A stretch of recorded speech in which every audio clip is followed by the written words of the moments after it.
Good evening students, welcome to Birsa Munda classes. Birsa Munda classes में आपका हार्दिक स्वागत है। उम्मीद करते हैं आप लोग अच्छे होंगे और इसी उम्मीद के साथ आज के सेशन को स्टार्ट करते हैं। जैसा कि हम लोग पिछले क्लास में principle of inheritance and variation यानी वंशागति एवं विविधता के सिद्धांत के पहले पार्ट के महत्वपूर्ण एमसीक्यूज को कर रहे थे। तो इसी चैप्टर का दूसरा भाग लेकर आज के सेशन में हम लोग बहुत ही इम्पोर्टेंट एमसीक्यूज को देखेंगे जो कि एग्ज़ाम के नज़रिए से बहुत ही महत्वपूर्ण है। तो सेकेंड पार्ट का पहला क्वेश्चन है आप लोगों के सामने। पहला क्वेश्चन है the ratio of traits express in F2 generation of monohybrid cross is, यानी पूछ रहा है क्वेश्चन मोनोहाइब्रिड क्रॉस की F2 पीढ़ी में व्यक्त लक्षणों का अनुपात होता है कितना। तो first option is 3:1 ratio, second option 9:3:3:1 ratio, third option is 1:1 ratio, four none of this. तो मोनोहाइब्रिड क्रॉस की F2 पीढ़ी में व्यक्त लक्षणों का जो अनुपात होता है, मेंडल साहब ने सबसे पहले क्या करा था कि उद्यान मटर यानी पायसम सेटाइवम को प्रयोग के लिए लिया था, जिसमें उन्होंने क्या करा था कि एक लंबे पौधे को और दूसरे ड्वार्फ यानी बौने पौधे को टेस्ट करने के लिए लिया था, है ना। तो इसमें pure toll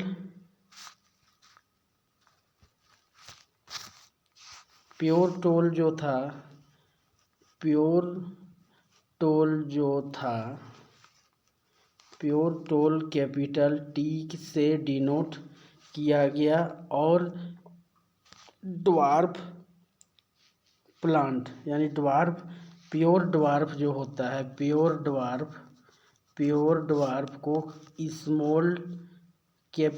small double T के साथ डिनोट किया। अब इसको कैपिटल टी और स्मॉल टी को लिया और उसके बाद ये जो मोनोहाइब्रिड क्रॉस प्राप्त हुआ, है ना, मोनोहाइब्रिड क्रॉस प्राप्त हुआ। तो इसके बाद जब सेल्फिंग कराते हैं, सेल्फिंग कराने के बाद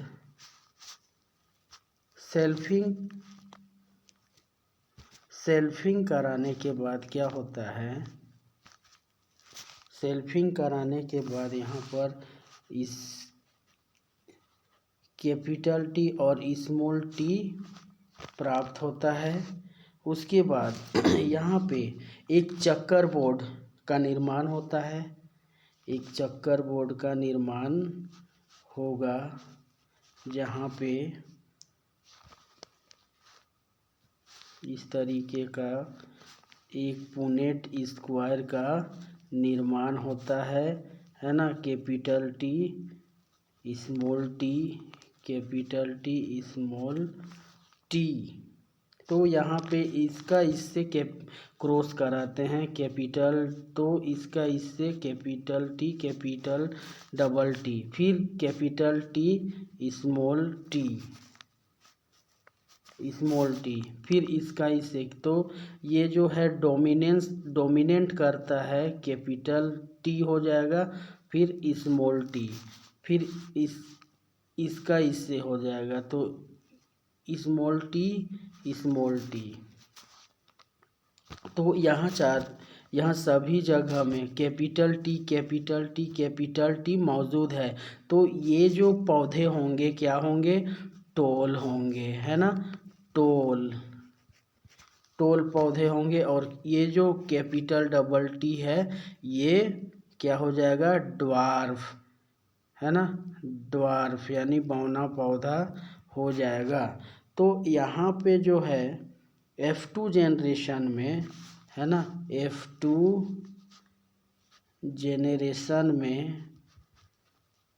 जेनरेशन में यहाँ पर जो है फेनोटिपिक रेशियो जो होगा, फेनोटिपिक रेशियो यहाँ पे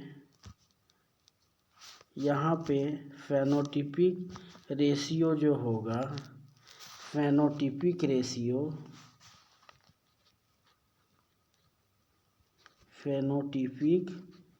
रेशियो तो जैसा कि कैपिटल T कितने टाइम्स आया है, 3 टाइम्स, तो 3 टोल, और ड्वार्फ जो आया है कितनी टाइम आया है, 1 टाइम आया है ना, वंस। तो ये जो हो जाता है हमारा फेनोटिपिक रेशियो इन F2 जेनरेशन, किसमें, मोनोहाइब्रिड में। तो ये जो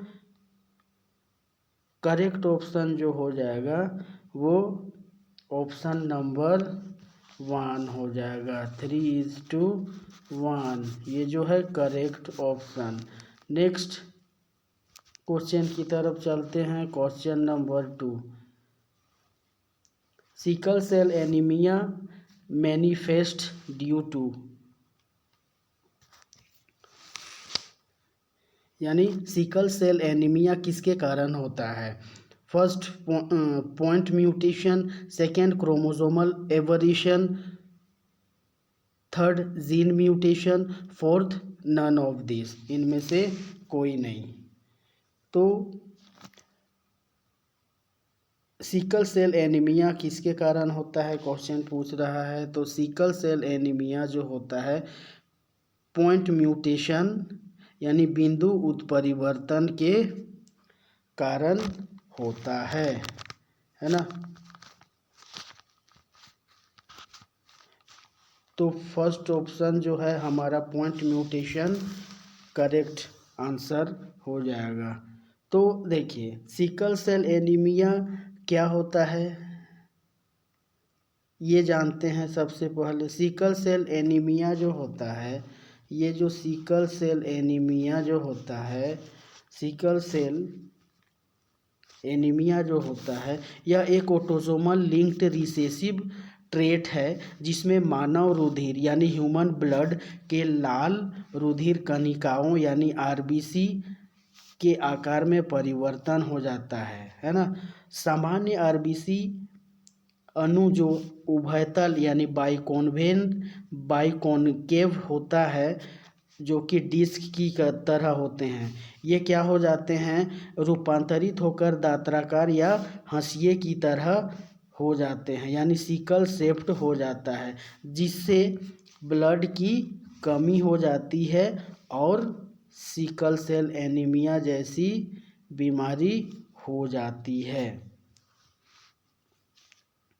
तो पॉइंट म्यूटेशन क्या होता है, एक बिंदु उत्परिवर्तन यानी म्यूटेशन होता है जो एक आनुवांशिक उत्परिवर्तन है, ठीक है, जहाँ पर क्या होता है जीव के जीनोम के डीएनए या आरएनए का जो सीक्वेंस होता है उसमें एक एकल न्यूक्लियोटाइड आधार बदल दिया जाता है या उसमें डाला जाता है या उसे रिमूव कर दिया जाता है, हटा दिया जाता है। ये है हमारा पॉइंट म्यूटेशन। ऑप्शन नंबर 2 की बात किया जाए, क्रोमोसोमल एबरेशन यानी गुणसूत्र संबंधी जो असामान्यताएं होती हैं, यानी गुणसूत्रों में होने वाले बदलाव होते हैं। ये बदलाव या तो नंबर हो सकता है या स्ट्रक्चरल हो सकता है, यानी संरचनात्मक हो सकता है। जीन म्यूटेशन क्या होता है, जब किसी जीन के डीएनए में स्थायी परिवर्तन होता है तो इसे जीन म्यूटेशन या उत्परिवर्तन कहा जाता है। यह बदलाव जीन की संरचना या संख्या में हो सकता है। तो यहाँ पे जो करेक्ट ऑप्शन जो है हमारा option 1 point mutation. Next third number की ओर चलते हैं। Law of dominance was given by, यानी लॉ ऑफ डोमिनेंस जो होता है किसके द्वारा दिया गया था। प्रभुत्व का नियम डार्विन, मेंडल, लेमार्क, हाल्डेन के द्वारा, किसके द्वारा दिया गया है। तो देखते हैं हम लोग।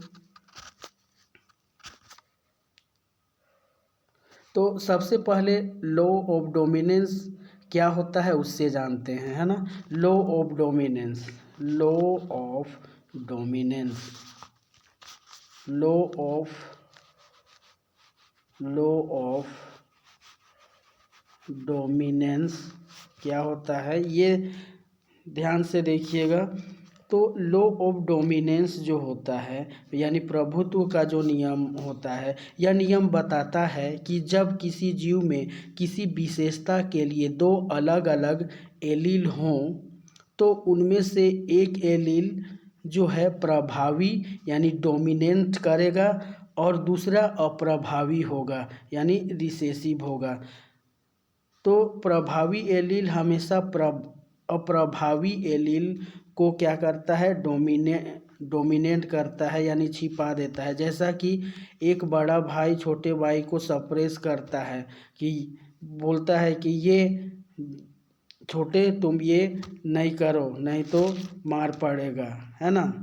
चलिए आगे। तो इसका जो करेक्ट ऑप्शन जो हो जाएगा वो क्या हो जाएगा, मेंडल, है ना। तो इसका जो करेक्ट ऑप्शन हो जाएगा लॉ ऑफ डोमिनेंस जो है वो मेंडल के द्वारा दिया गया है। Correct option is Mendel. Next question number 4 की ओर चलते हैं। How many sex chromosome are present in human, यानी मनुष्य में कितने लिंग गुणसूत्र मौजूद होते हैं।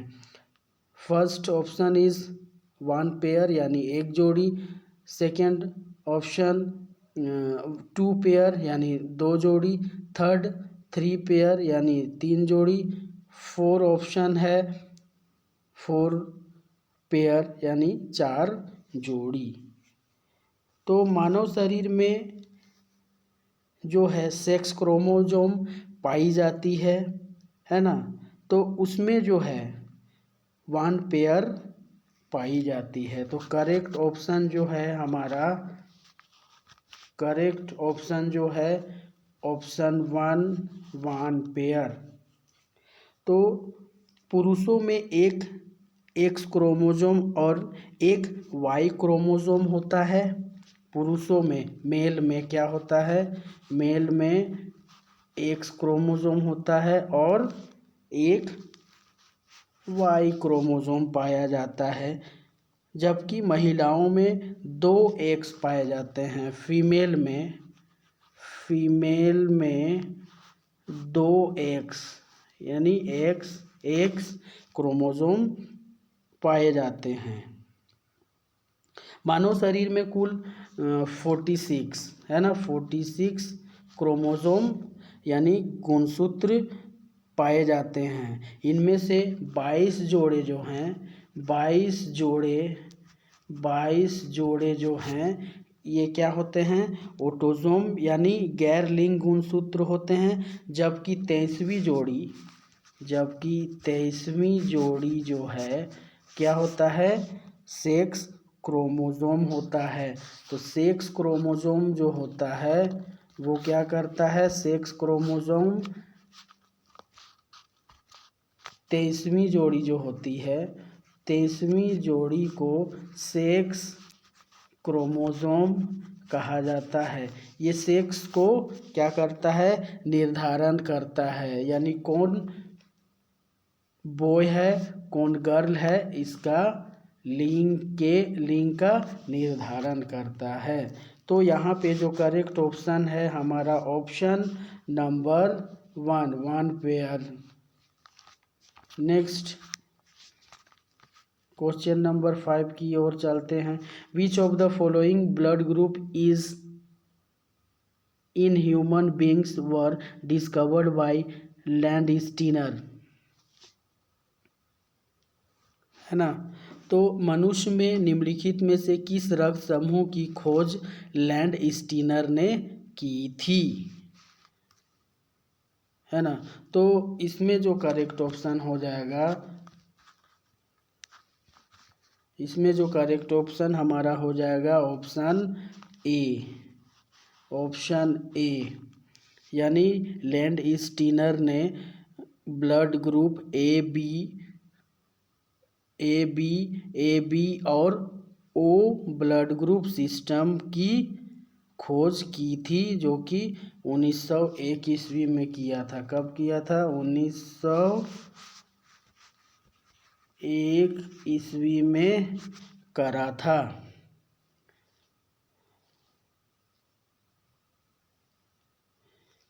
जबकि आर फैक्टर की बात किया जाए तो लैंडस्टीनर और अलेक्जेंडर एस विनर ने किया था। केल फैक्टर जो होता है उसकी खोज कार्ल लैंडस्टीनर ने ही की थी। बॉम्बे फैक्टर की बात किया जाए तो डॉक्टर वाई.एम. भेंडे ने किया था। तो यहाँ पे जो करेक्ट ऑप्शन है option number 1। Next question number 6 की ओर चलते हैं।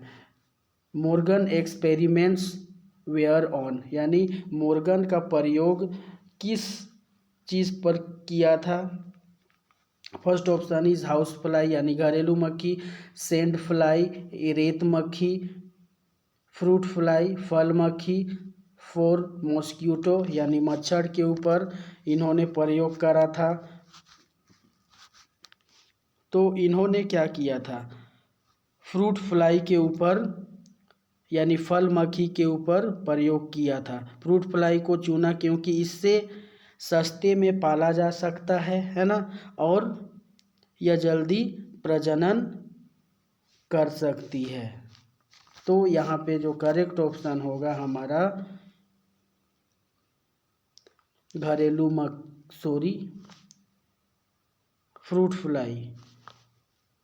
Fruit fly option 3 is correct.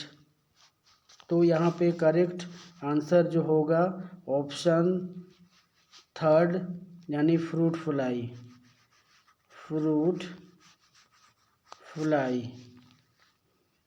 बहुत ही इम्पोर्टेंट क्लास है ये VVI क्वेश्चन है ये।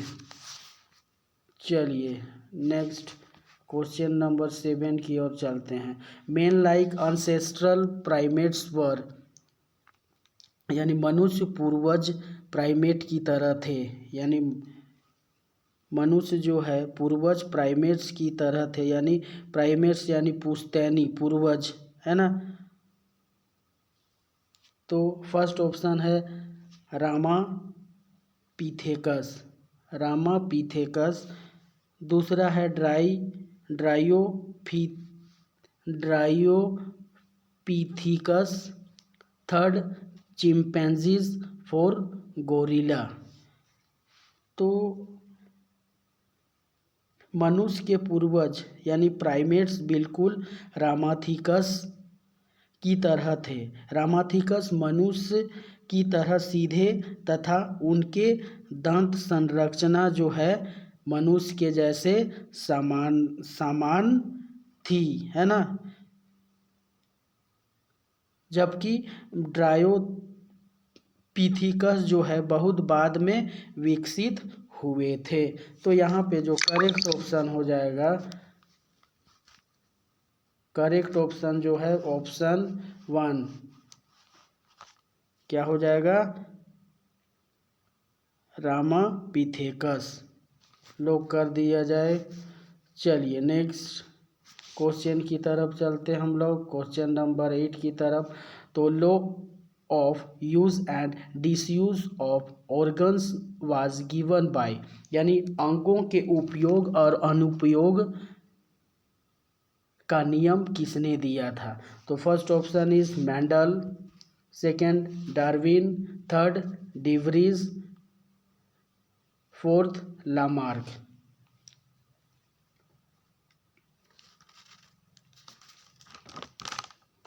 तो अंगों के उपयोग और अनुपयोग के नियम को किसने दिया था?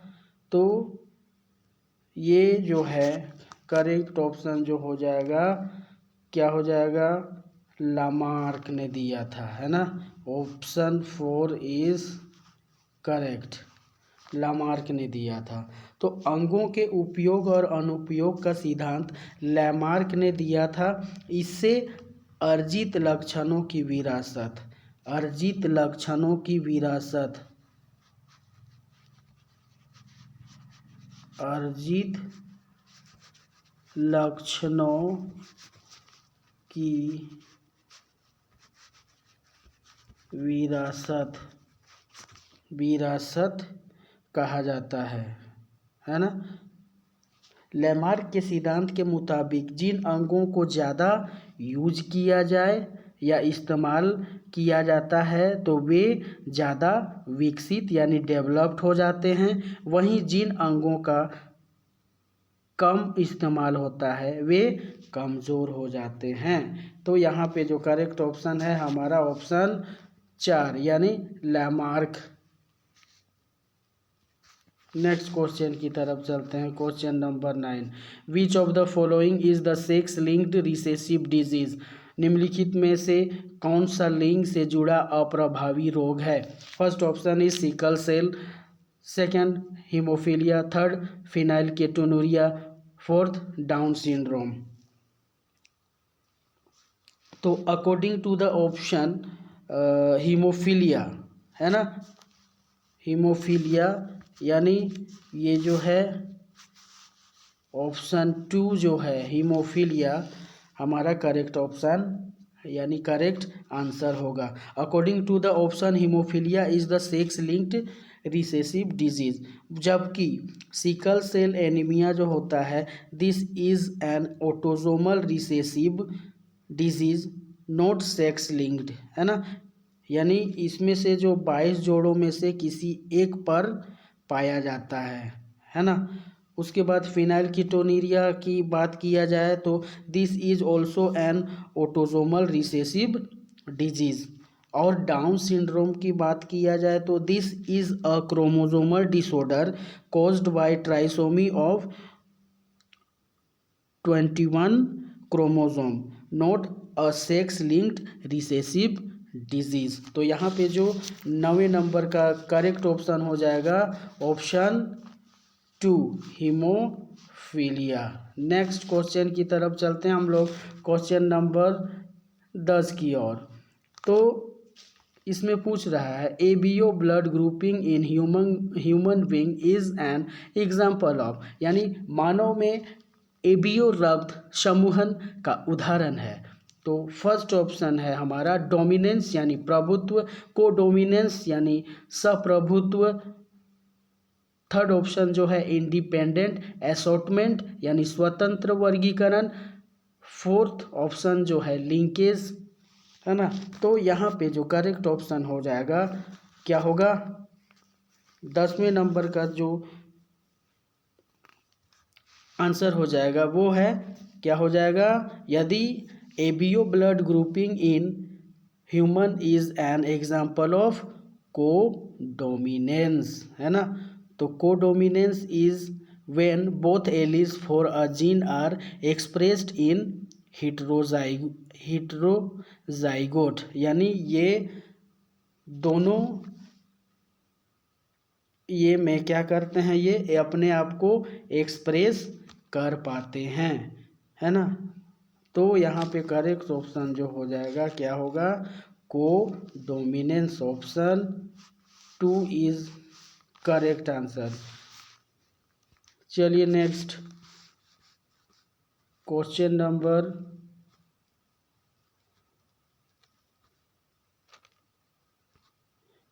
नंबर 11 की तरफ चलते हम लोग। The chromosomal type of sex determination in human being, यानी क्या होता है कि मानव में लिंग निर्धारण का गुणसूत्रीय प्रकार जो होता है क्या होता है? XX, X0 या XX, XY, थर्ड ऑप्शन है ZW, ZZ, फोर्थ ऑप्शन है Z0 ZZ। तो यहाँ पे हम लोग देखते हैं कि किस प्रकार किसमें लिंग का निर्धारण गुणसूत्रीय प्रकार जो होता है ना। तो X0 जो है ये किस में पाया जाता है, इसमें आपका इंसेक्ट में पाया जाता है, इंसेक्ट्स में पाया जाता है। जबकि XY जो है किस में पाया जाता है, ह्यूमन में पाया जाता है। किस में पाया जाता है, ह्यूमन में पाया जाता है। ZW ZZ जो होता है वो बर्ड्स में पाया जाता है ना। थर्ड नंबर का ऑप्शन जो है वो बर्ड्स में पाया जाता है।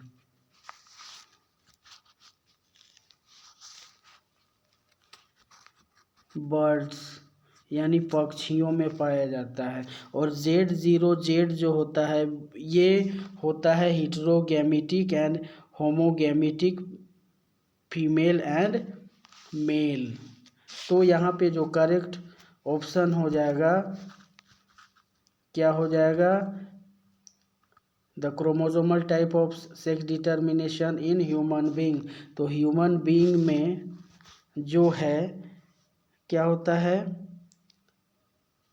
ह्यूमन बीइंग में जो मानव में लिंग निर्धारण का गुणसूत्रीय प्रकार जो होता है कैसा होता है, X और XY है ना। ये फीमेल हो जाएगा और ये मेल हो जाएगा। तो करेक्ट ऑप्शन 11 नंबर का ऑप्शन नंबर 2, ऑप्शन नंबर 2 सही होगा। नेक्स्ट क्वेश्चन की तरफ चलते हैं। Question number 12, sickle cell anaemia is expressed only इन,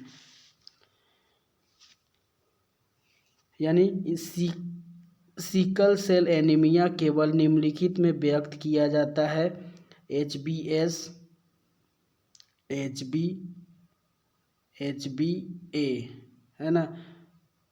दूसरा है HB ओनली, तीसरा बोथ, चौथा जो है नन ऑफ देम, इनमें से कोई नहीं।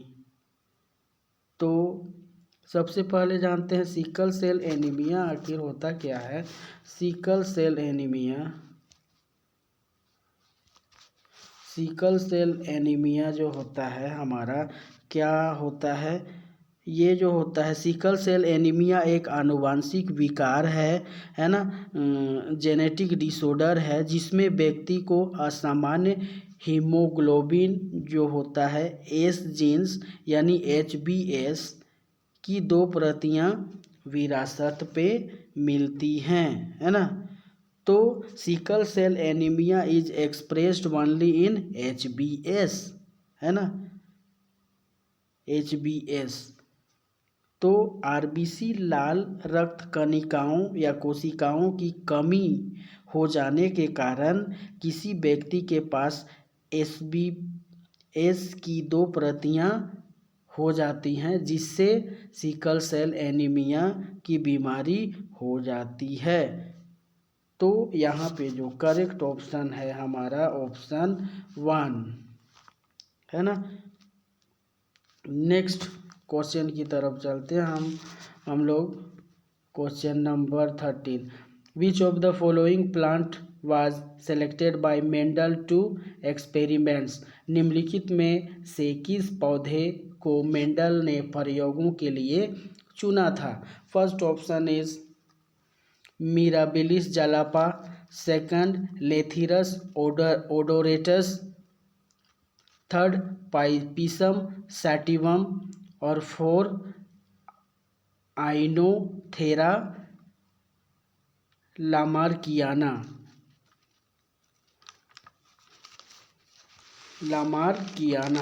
तो इसमें से पूछ रहा है कि निम्नलिखित में किस पौधे को मेंडल साहब ने प्रयोग के लिए चुना था।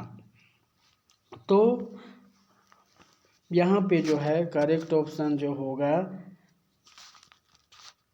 मेंडल, है ना, जिनको जेनेटिक्स का फादर भी कहा जाता है। तो मेंडल साहब ने अपने प्रयोग के लिए उद्यान मटर को चूज़ किया था, है ना, उद्यान मटर। यहाँ पे जो है क्या है, पाइसम सटाइवम, पाइसम सेटिवम, जिसको उद्यान मटर कहा जाता है, उद्यान मटर, इसका साइंटिफिक नेम है पाइसम सेटिवम, है ना। इसको चूज करने का रीज़न ये था मेंडल का कि ये काफ़ी स्मॉल साइज होता है और इसका प्लांट जो है, प्लांट का जो समय अवधि जो होता है ना, बहुत ही कम होता है, 3 से 4 महीने का होता है। और उसमें जो भी कैरेक्टर्स होता है वो आसानी से हम उसका अवलोकन कर सकते हैं, है ना। थर्ड जो है हमारा production of large number of seeds through single mating, एक सिंगल मेटिंग के द्वारा बहुत सारे बीज का उत्पादन कर सकते हैं। इसीलिए मेंडल साहब ने पाइसम सेटिवम यानी उद्यान मटर को अपने एक्सपेरिमेंट के लिए क्या किया, सिलेक्ट किया। तो यहाँ पे करेक्ट ऑप्शन जो है हमारा option third, Pisum sativum. Next question की तरफ चलते हैं हम लोग। Question number 14, which one of the following is not an example of Mendelian disorder, निम्नलिखित में से कौन सा मेंडेलियन विकारों का उदाहरण नहीं है। तो first option is sickle cell anaemia, third phenylketonuria, third colour blindness, four Klinefelter's syndrome.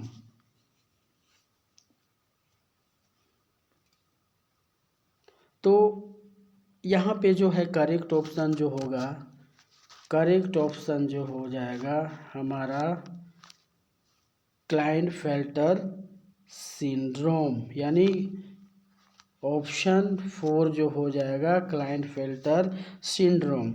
तो यह जो रोग होता है, यह रोग एक अतिरिक्त गुणसूत्र यानी क्रोमोसोम के कारण उत्पन्न होता है ना। तो Klinefelter syndrome arise due to an extra X chromosome, making it a chromosomal abnormality, not a Mendelian disorder, यानी ये मेंडेलियन डिसऑर्डर नहीं होता है।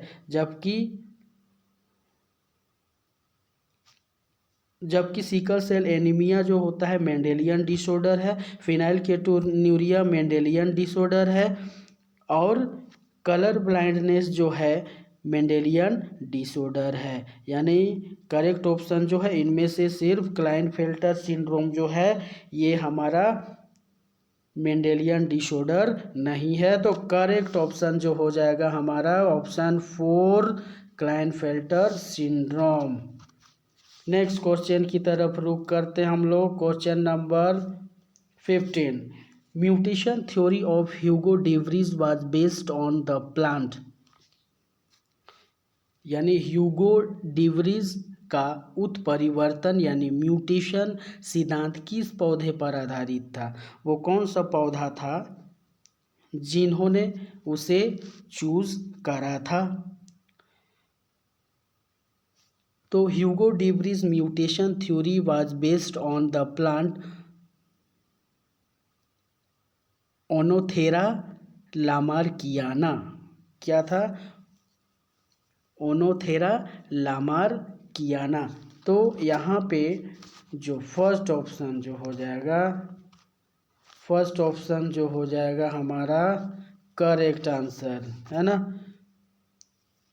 और इसे ये जो ओनोथेरा लामार्कियाना है इसको इवनिंग प्राइम रोज के नाम से भी जाना जाता है। इवनिंग प्राइमरोज,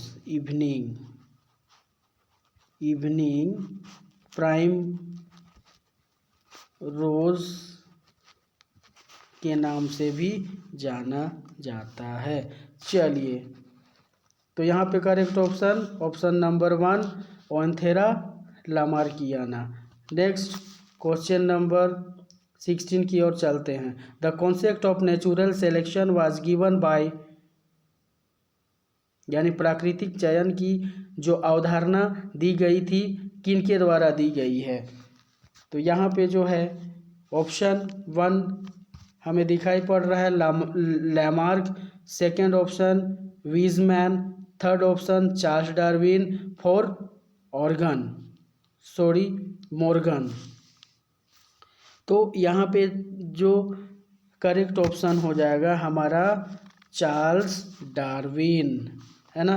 चार्ल्स डार्विन जो है हमारा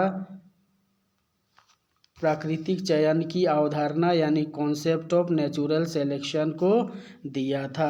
तो डार्विन ने नेचुरल सिलेक्शन यानी प्राकृतिक चयन के सिद्धांत को बताया था कि किस प्रकार जीव प्राकृतिक प्रक्रियाओं, है ना, यानी नेचुरल प्रोसेस के माध्यम से समय के साथ अनुकूल, है ना, अपना एडोप्टेशन यानी परिवर्तन करते हैं।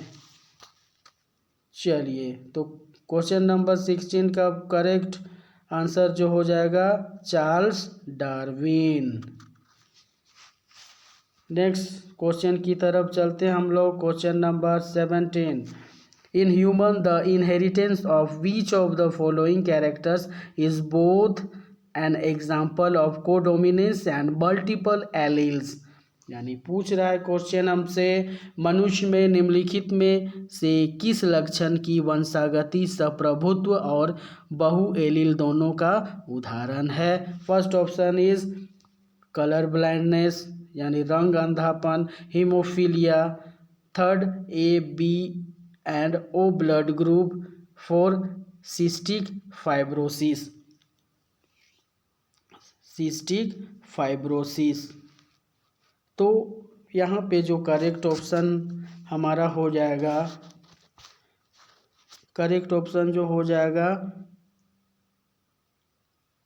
In humans the inheritance of blood groups is both an example of codominance and multiple alleles, है ना। तो मल्टीपल एलील्स यानी the ABO blood group system is controlled by 3 alleles, है ना। ए बी और ओ जो एलील्स होता है उसको कंट्रोल करेगा। और यहाँ पे कोडोमिनेंस यानी when both A and B alleles are present together and यानी I A and I B both are expressed equally, ये अपने आप को एक्सप्रेस करेगा, है ना। और रिजल्ट जो हो resulting in A B blood group type. तो यहाँ पे जो है ऑप्शन थर्ड जो है A B and O blood group जो है ये एग्जाम्पल है कोडोमिनेंस एंड मल्टीपल एलील्स का, है ना। चलिए ठीक है, आगे नेक्स्ट चलते हैं हम लोग क्वेश्चन नंबर 18 की तरफ। ओइनोथेरा लामार्कियाना was the plant used by Hugo de Vries to establish the theory of, यानी क्वेश्चन पूछ रहा है ओनोथेरा लामार्कियाना वह पौधा था जिसका उपयोग ह्यूगो डी व्रीज ने निम्नलिखित सिद्धांत स्थापित करने के लिए किया था। फर्स्ट ऑप्शन इज जेनेटिक्स आनुवंशिकी, सेकेंड ऑप्शन म्यूटेशन यानी उत्परिवर्तन, थर्ड ऑप्शन इवोल्यूशन यानी विकास, फोर ऑप्शन इकोलॉजी यानी पारिस्थितिकी।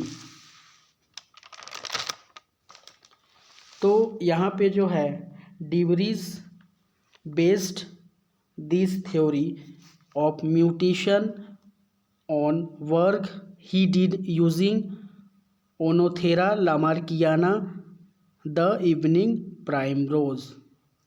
तो यहाँ पे जो करेक्ट ऑप्शन जो हो जाएगा क्या होगा, यानी ओनोथेरा लैमार्किना वह पौधा जिसका उपयोग ह्यूगो ड्यूब्रिज ने किस सिद्धांत को स्थापित करने के लिए किया था, तो उन्होंने म्यूटेशन, है ना, म्यूटेशन यानी उत्परिवर्तन के लिए इस प्लांट का यूज़ करा था। तो करेक्ट ऑप्शन जो है हमारा म्यूटेशन यानी उत्परिवर्तन। Next question number 19, P square plus 2pq plus Q square is equal to 1 is the binomial expression of, यानी P square plus 2pq plus Q square is equal to 1, निम्न का जो द्विपद प्रसार होगा वो क्या होगा, आंसर करेक्ट ऑप्शन जो हो जाएगा करेक्ट ऑप्शन जो हो जाएगा ऑप्शन 1, यानी p प्लस क्यू स्क्वायर इसका प्रसार हो जाएगा। Next question number 20, struggle of existence in natural selection theory was given by, यानी प्राकृतिक चयन सिद्धांत में अस्तित्व के लिए संघर्ष किसके द्वारा किया गया था। फर्स्ट ऑप्शन इज लैमार्क,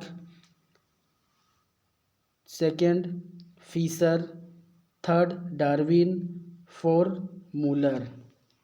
तो struggle for existence and natural selection theory was given by Charles Darwin, है ना, यानी ऑप्शन थर्ड जो हो जाएगा हमारा करेक्ट ऑप्शन हो जाएगा, करेक्ट ऑप्शन डार्विन, है ना, यानी चार्ल्स डार्विन ने प्राकृतिक चयन के सिद्धांत में क्या किया था, अस्तित्व के लिए संघर्ष वाक्य का प्रयोग किया था।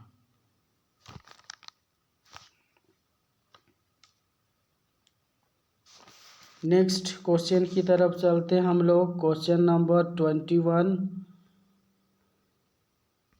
क्वेश्चन नंबर 21, फोर लिम्स और hind limbs of frog, man, horse and leopard is an example of, यानी मेंढक, मनुष्य, घोड़े और तेंदुए के अग्रपाद यानी आगे वाला जो पैर होगा या पश्चपाद यानी पीछे वाला जो पैर होगा, है ना, किसका उदाहरण है। फर्स्ट ऑप्शन होमोलोगस ऑर्गन यानी समजातीय अंग, एनालोगस ऑर्गन समजातीय अंग, वेस्टिजियल ऑर्गन थर्ड ऑप्शन अवशेषी अंग जो बचा हुआ अंग होगा, या कनेक्टिंग ऑर्गन यानी संयोजक अंग जिसको कहेंगे।